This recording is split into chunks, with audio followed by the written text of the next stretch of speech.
Bakunze ibijwi rya Amerika, turabasuhuje aho muherereye hose ku isi. Tubahaye ikaze kandi kuri uru rubuga twabashyiriyeho rucishwaho amakuru y'ijwi rya Amerika mukunda muri benshi. Nimujye kure.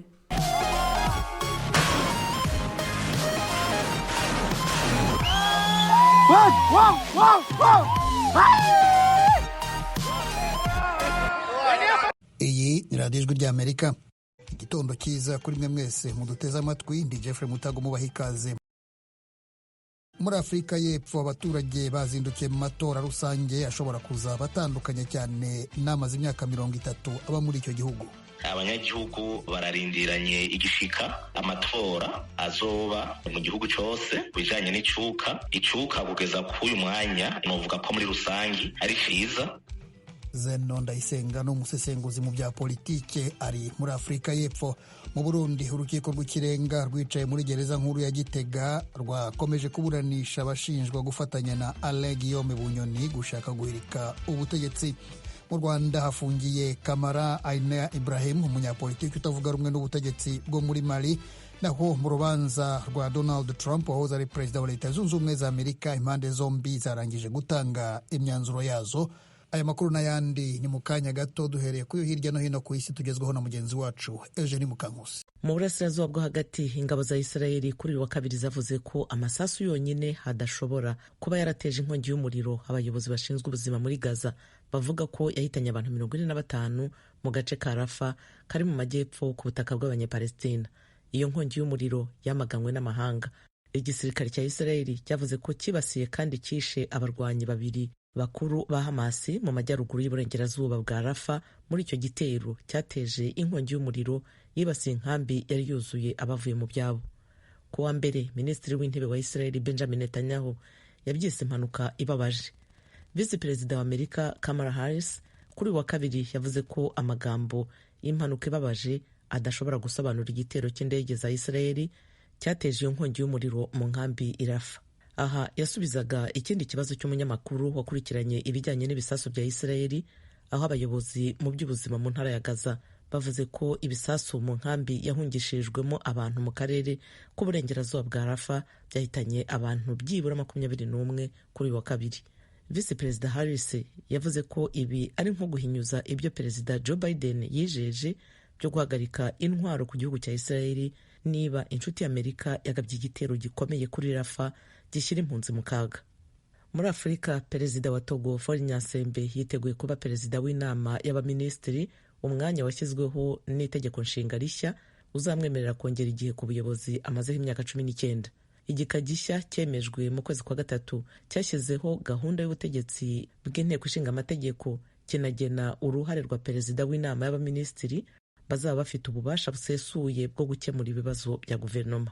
Minisitiri w'abakozi ba leta Gilbert Bawara kuri televiziyo yavuze ko Nyasembe yagenwe n'ishyaka riri ku butegetsi rya UNIR nk'umukandida wabo ku mwanya wa perezida w'inama njyanama. Mu ntangiriro z'uku kwezi, ishyaka rya UNIR rya Nyasembe ryatsindiye imyanya myinshi mu matora y'abadepite ataravuzweho rumwe. Togo yagize imyaka myinshi yo kurwanya ubutegetsi bw'umuryango wa Nyasembe. Perezida yatowe bwa mbere mu 2005 asimbuye se Nyasembe Eyadema wafashe ubutegetsi muri kudeta yo mu 1967. Muri 2019 ivugurura ry'itegeko nshinga ryahaye inzira Nyasembe yo gutegeka kugeza muri 2030. Niba atowe ku mwanya mushya ukomeye wa perezida w'inama y'abaminisitiri, nta manda ntarengwa hakurikijwe itegeko nshinga rishya. Mu gisahanini nk'umuhango, perezida atorerwa imyaka 4 ishobora kongerwa inshuro imwe.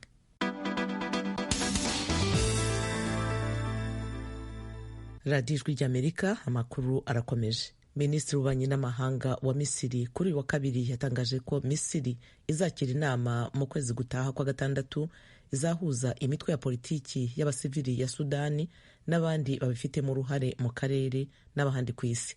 Itangazo rya minisitiri ryongeyeho ko iyi nama igamije kugera ku masezerano hagati y'imitwe ya gisivili ya Sudani mu kubaka amahoro arambye mu buryo bwumvikanyweho.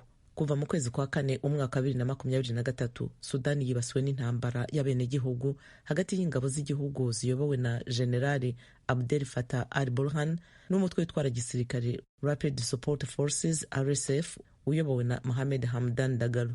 raporo za ONU n'indi miryango itandukanye zemeza ko iyi ntambara yatwaye ubuzima bw'abaturage ibihumbi n'ibihumbi. Abakomeje kugerageza gufasha impande zombi kugera ku mahoro bakomeye ku isi no mu karere barimo Leta Zunze Ubumwe za Amerika, Misiri na Arabia Saudite. Kugeza ubu ariko nta musaruro byatanze. Amakuru y'Ijwi ry'Amerika turayakomereza inaha muri Amerika. Umushinjacyaha wa Manhattan mu mujyi wa New York kuri uyu wa kabiri yasabye abagize urukiko rwa rubanda jurors guhamya uwahoze ari perezida wa Amerika Donald Trump icyaha cyo kuba yarahinduye inyandiko z'ubucuruzi kugira ngo ahishe ko yishyuye amafaranga yihishe uwari umukinnyi wa za filime z'abakuze mbere y'amatora ya 2016. Umushinjacyaha Joshua Steinglass yavuze ko amadolari ibihumbi 130 yishyuwe kugira ngo acecekeshe Stormy Daniels wari habara rya Trump mu 2006. Yashatse kandi kuvuguruza iby'ubwunganizi mu bijyanye no kwizerwa k'umutangabuhamya Michael D. Cohen wavuze ko bwana Trump yamwishingikirijeho kubera ko yarafite ubushake bwo kubeshya no kumuhishira. Trump aregwa ibyaha 34 byo kubeshya inyandiko z'ubucuruzi. Cohen yavuze ko Trump yamutegetse kwita kuri Madame Daniels mu minsi mike yo kwiyamamariza itora rya perezida rya 2016 kubera ko yatinyaga ko yatinza kandidatire ye aramutse agiye ku karubanda. Abashinjacyaha bavuga ko Trump yahimbye inyandiko z'ubucuruzi kugira ngo ahishe ko yishyuye bwana Cohen abishyira mu rwego rw'ubwunganizi mu by'amategeko. Ibyo Cohen yabitanzeho ubuhamya mu nama yabereye mu biro bya perezida. Trump yahakanye avuga ko nta makosa yakoze kandi ko atigeze aryamana na Madame Daniels. Urakoze Eugene Mukankusi. Mukomeje kumva radiyo Ijwi ry'Amerika ivugira i Washington DC mu Kinyarwanda no mu Kirundi. Amakuru yo mu karere k'ibiyaga bigari cyohere mu Burundi aho urukiko rw'ikirenga rwicaye muri gereza nkuru ya Gitega ejo rwakomeje kuburanisha abashinjwa gufatanya na Guillaume Bunyoni gushaka guhirika ubutegetsi. Colonel de Police Desire Uwamahoro na Kome Niyonsaba wubakishaga amazu ya Bunyoni barasaba kugirwa bere. Inkuru yateguwe n'Ijwi ry'Amerika n'abakunzi bayo mu Burundi turagezwaho na Thierry Ndayishimiye. Abarengukijwe na sentare ntayinyuzwa mu gisata cayo c'iyungururizo kuri uyu wa 28 ukwezi kwa gatanu ni Colonel de Police Desire Uwamahoro na Kome Niyonsaba umuhinga yarajejwe ibikorwa byo kubaka amazu ya Guillaume Bunyoni yahoze ari umushikiranganje wa mbere wa leta y'u Burundi. Desire Uwamahoro yinje yatekanye afise na Bibiliya mu minwe. Yagirijwe n'umushikiriza manza ko yifadikanije na Bunyoni mu mugambi wo gusenyura ubutegetsi kandi ko yamenye amabanga y'akazi mu kuburira Bunyoni ko hari umugambi wo kumusaka no kumufata. Desire Uwamahoro n'umwunganira barahakana ico caha bakagiriza sentare kwirikira korera ku matohoza atariyo ikegeka icaha ku muburanyi. Kubijanye n'ubutumwa Desire Uwamahoro yandikiraniye na Bunyoni hari bumwe Uwamahoro yemera n'ubundi yiregura avuga ko hari ubwo bamushiriye muri telefone bakoresheje ubuhinga bwo kwiyandikira kandi ukiyishura. Desire Uwamahoro n'umwunganira basabye kandi ko ivyegeranyo byafatiwe mu biro by'iperereza bitofatirwa ko kuko yakozwe ko amatohoza bamwambitse amapingu kandi agirwa ko iterabwoba ryo kwicwa akaba yabisinye kugira ngo acungure igufa ku mafaranga y'abanyamerika angana n'ibihumbi 19,500. Desire Uwamahoro yahawe na Guillaume Bunyoni kugira ngo aje kurondera abo bafashanya mu mugambi wo gutembagaza ubutegetsi. Uwagirizwe icaha yemera agasigura ko yayahawe kugira ngo arihire ishure umwana wiwe yiga mu mahanga ayandi nayo ko yarayamuhaye kugira ngo yikenure mu bikorwa by'umuryango. Ku kibazo c'amanama bakoreye muhira kwa Guillaume Bunyoni Desire Uwamahoro aremera ko babonanye na Bapfumukeko Samuel Destino ariko atari kwa Bunyoni. Uwamahoro ati none ko banyagiriza kwinjiza abari gutembagaza ubutegetsi nkabanatwara abapolisi bagera ku 800 kuki muri abo bose atanumwe nahereye amafaranga nawe agafatwa kagirizwa icaha cuko kuja mu mugwi w'abashaka gutembagaza ubutegetsi. Kubwiwe ico caha nirementanya abariko baramugirira ku caha co kumena amabanga y'akazi. Desire Uwamahoro akaburira Bunyoni ko hari umugambi wo kumusaka no kumufata. Uwagirizwa icaha yabyiyamirije. Umushikiriza manza yamwagirije ko yahamagaye uwitwa Ndekatubane amutuma kwa kwa Bunyoni kugira ngo amuburire. Aho naho Uwamahoro aremera ko yamuhamagaye ariko ko yashaka kumubwira ibyiyerekwa abakenyezi b'abasenzi bari beretswe ku bijanye n'ibigiye kuba kuri Bunyoni kugira ngo abimenye. Ibyo byose ntibyanyuze umushikirizamanza. Hageze igihe umushingwamanza wa Uwamahoro agashavuga duga ati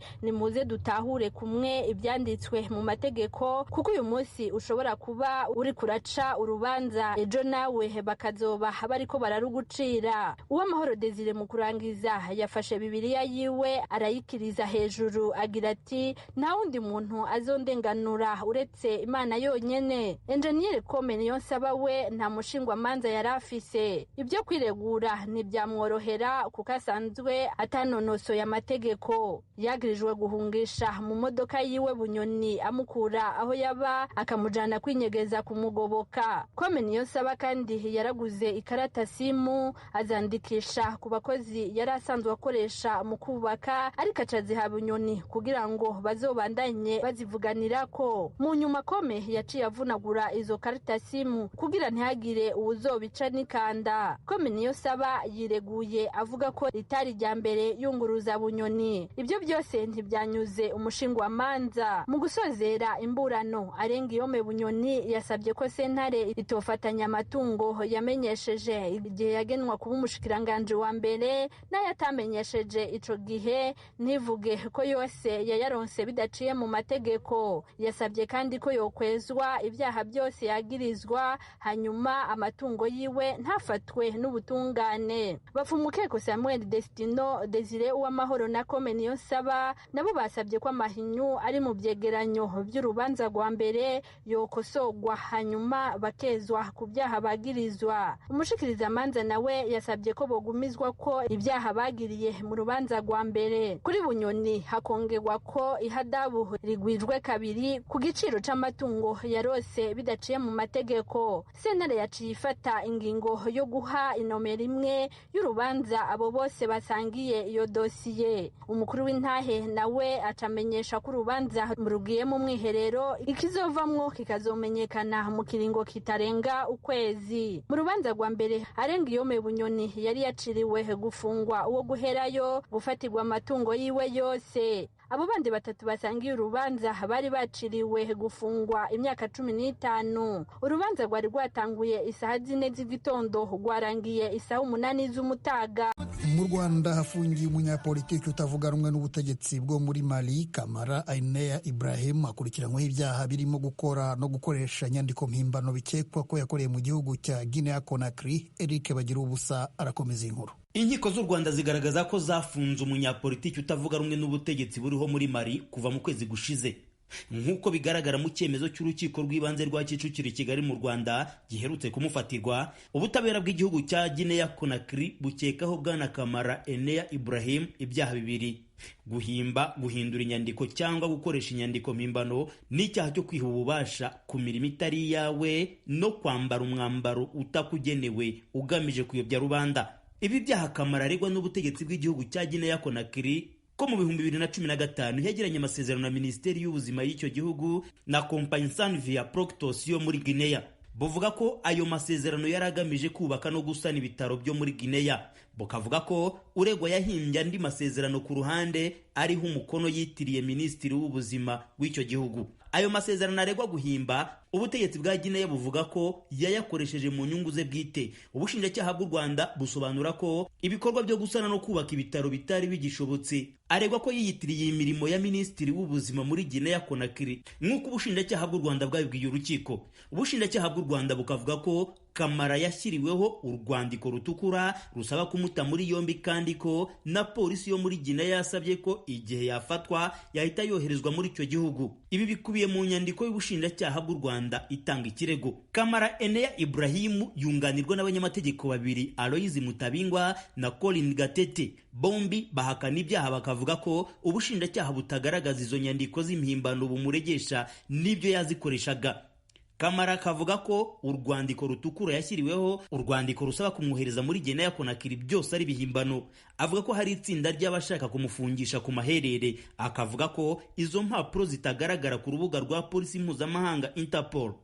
bityo ko iyo biba biriho atari gufata indege aza mu Rwanda. Ubushinjacyaha bwamusabiraga gukurikiranwa afunzwe by'agateganyo bugamije kubanza kunononsora iperereza kuri we no kumenya niba yakohezwa mu gihugu cya Guinea Conakry.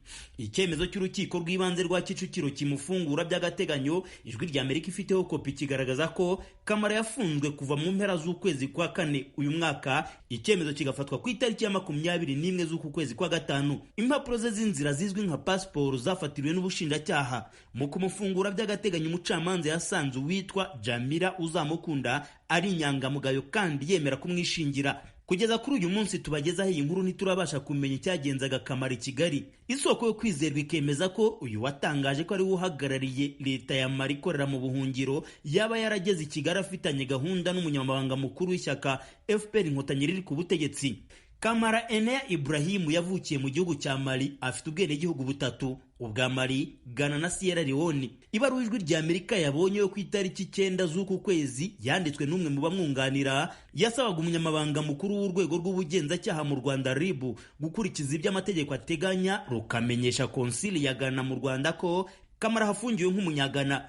Amakuru yari yakomeje kuvugwa n'abantu batandukanye yemezaga ko Kamara Ibrahimu kuri uyu wa kabiri yaba yirukanywe ku butaka bw'u Rwanda akoherezwa mu gihugu cya Guinea ari nacyo kimushakisha. Ibyo ari kumwe mu banyamategeko be yabwiye Ijwi rya Amerika ko nta byinshi yabitangazaho kuko agomba kubanza kugira ibyo yumvikanaho n'abavandimwe buregwa. Nubwo urukiko rwari rwategetse ko Kamara arekurwa by'agateganyo, duteguriye inkuru abanyamategeko bamwunganira batubwiraga ko agifunzwe.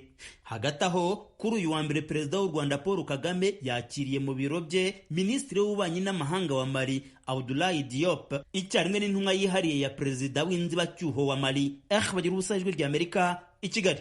Muri Afurika y'Epfo uyu munsi bazindukiye mu matora rusange muri iki gihugu gituwe n'abantu miliyoni 62, abarenga miliyoni 27 nibo biyandikishije gutora mu ntara 9 zigize igihugu. Ibiro by'itora birafungurwa saa 1 za mu gitondo ku isaha yo muri iki gihugu, bifunge saa 3 za nijoro.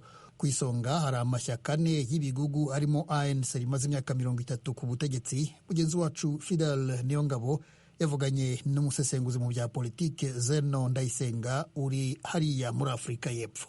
Basokuru nibo bavuze ngo inkoko niyo ngoma. No ngaha rero mu gihugu cya Afurika y'Epfo aho bukera inkoko niyo ngoma, abanyagihugu bararindiranye igishika amatora azoba mu gihugu cyose. Ariko rero ku bijanye n'icuka kugeza ku uyu mwanya, icuka novuga ko muri rusangi ari cyiza, kiretse gusa ko hariho intara na cyane cyane intara yo kwa Zulu Natal ariyo Jacob Zuma asanzwe aturukamo, bibaza yuko hashobora kuzoba akajagari. Ariko nivyo abantu bibaza, ntabwo hari icemeza. Ivyo bavyibaza bisunze ko umugwi ujejwe amatora wari wemereye Jacob Zuma ko yo kwitoza nk'umushinga amateka, ariko sentare ijejwe ibwirwa shingiro ikaba yaramwankiye. Biravugwa ko mu biyandikishije gutora ibice 42% by'abiyandikishije bari munsi y'imyaka 40. No kuvuga ko abakiri bato bazoba bagize igice kinini c'abatora. Ivyo mubisigura gute kubona abakiri bato bijukiye aya matora? Bitewe n'iki? Nibaza yuko ikintu gituma ugwaruka rwijukiye aya matora ari uko hari igitigiri kirenze usanga ugwaruka rudafise akazi, hanyuma bakabona yuko umugambwe uri ku butegetsi bagumye bawizigira muri kazoza, babona yuko umengo basa nk'abatazoshikirwa, kuko nk'abagize ibice birenga 70% by'abayobora umugambwe uri ku butegetsi usanga ari abantu barenze imyaka 50. Nico gituma rero usanga ugwaruka rwasidukanye n'iyonka, kandi ukaca usanga rushigikiye iyindi migambwe atari umugambwe uri ku butegetsi. Biravugwa ko umugambwe ANC ushobora kudashikana ibice 50% vy'amajwi. Muri ico gihe wotegerezwa kugira urunani n'iyindi migambwe. Mu gihe byoshika ntushikane ivyo bice, mubona uzoshobora kugira urunani n'iyihe migambwe? Ko ari iyindi migambwe ikomakomeye nka Economic Freedom Fighters ya Julius Malema n'umugambwe Democratic Alliance mubona bizogenda gute umugambwe ANC udashikanye ibice 50% vy'amajwi? Kugeza ivyo tubona ubu umugambwe ANC urashobora kuzoza imbere mu kuronka amajwi, ariko icizere c'uko ushobora kuronka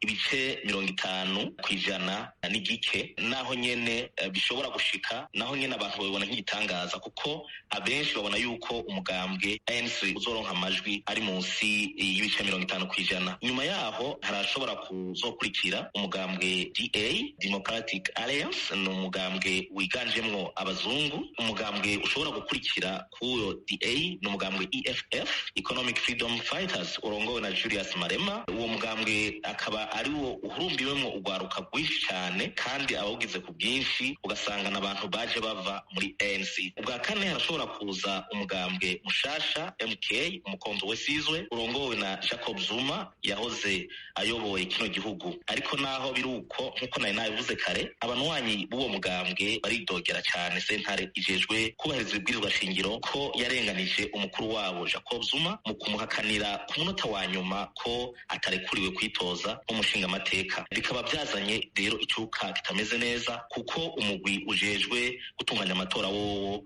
wari wemeje ko Zuma arekuriwe kwitoza. Umugambwe ushobora gukurikira ubwa gatanu ni umugambwe FF+, ni umugambwe wiganjemo abazungu baba africaner bavuga ikiafrikaans, kandi bobo novuga ko mumbarire nkoreshe undi rurimi, novuga ko bari très radical. Babona ko igihugu cose cosura gutwarwa n'abazungu, bagiriza abirabure ko batabagaje kino gihugu. Murakoze, reka rero turindire amatora n'ibizoyavamwo, tuzosura tugutera kamo utubwire kuzobona ibintu vyavuye muri ayo amatora azoba afise ingaruka zikomeye, atari gusa muri Afrika y'Epfo no ku mugabane wa Afrika no mu bakungu muri rusange. Ndabashimiye cyane.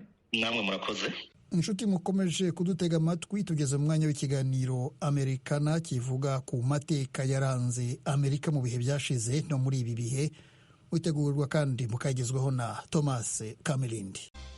Igihugu tuzi cyitwa Leta Zunze Ubumwe za Amerika cyashinzwe n'ibyahoze ari koloni 13 z'ingoma y'Ubwongereza mu burasirazuba bw'umugabane wa Amerika ya ruguru. Abakoloni bari bazituye bigometse ku mwami wabo ku mpamvu zitandukanye, by'umwihariko ko bamuhaga imisoro kandi badahagarariwe mu nteko ishinga amategeko ye i Londres. Umwami yashatse kubagarura mu nzira akoresheje ingufu za gisirikare. Koloni zishyize hamwe zikora umutwe w'ingabo umwe, ziwuha umugaba mukuru umwe, George Washington.